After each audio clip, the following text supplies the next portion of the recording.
वो युद्ध जिसके बाद बदल गई सेना की रणनीति और सोचने का नजरिया। आज के इस वीडियो में कहानी कारगिल विजय दिवस की। आपको बताएंगे कि उस वक्त ऐसा क्या हुआ था कि इस युद्ध के बाद भारतीय सेना की रणनीतियों में कितना बदलाव आया और यह बदलाव आखिर क्या है।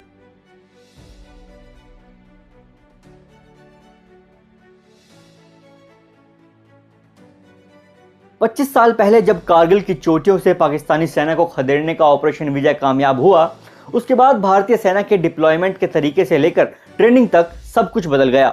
उस वक्त तक जिस हिसाब से रणनीति बनाई जाती थी वो भी बदल गई और दुश्मन कैसे और कहां वार कर सकता है ये सोचने का नजरिया भी बदला। 26 जुलाई को कारगिल विजय दिवस की 25वीं वर्षगांठ पर प्रधानमंत्री नरेंद्र मोदी द्रास वार मेमोरियल में मौजूद रहेंगे और देश की रक्षा करते हुए वीरगति को प्राप्त जवानों को श्रद्धांजलि देंगे। 1999 में करीब 2 महीने तक चले कारगिल युद्ध के बाद भारत की मिलिट्री में काफी कुछ बदल गया। कारगिल रिव्यू कमेटी बनी जिसने कई सिफारिशें की।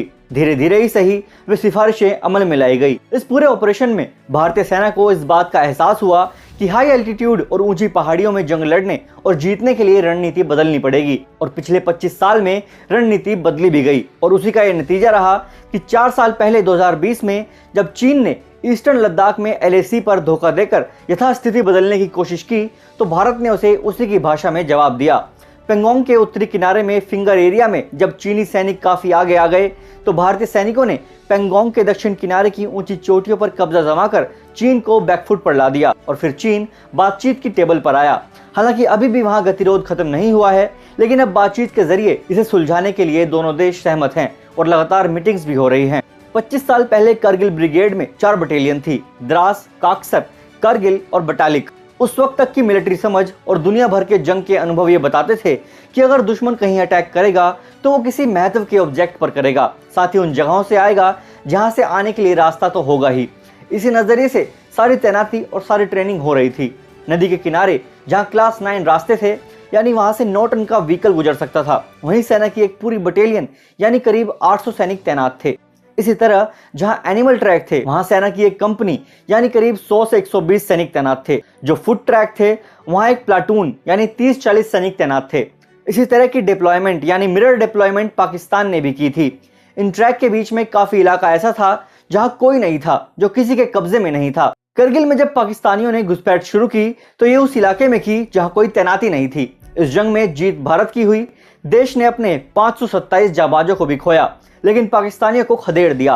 कारगिल युद्ध के बाद यह सोच बदल गई कि दुश्मन किसी खास इलाके को ही टारगेट कर सकता है।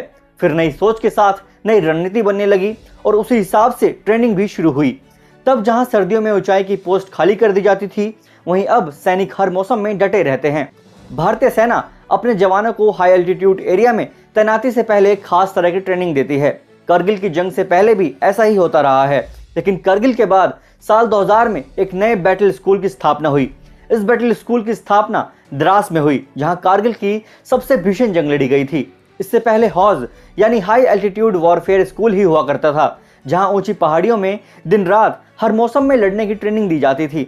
अब भारतीय सेना के पास ऐसे स्कूल हो गए हैं जहां सैनिकों को विषम परिस्थितियों में लड़ना और अपनी जमीन की रक्षा करने के लिए जवानों को मजबूत किया जा रहा है। हालांकि सियाचिन में तैनाती से पहले ग्लेशियर पर भी जवानों को ट्रेनिंग दी जाती रही है। सियाचिन बैटल स्कूल में 3 हफ्ते की कड़ी ट्रेनिंग के बाद ही सियाचिन में तैनाती दी जाती है।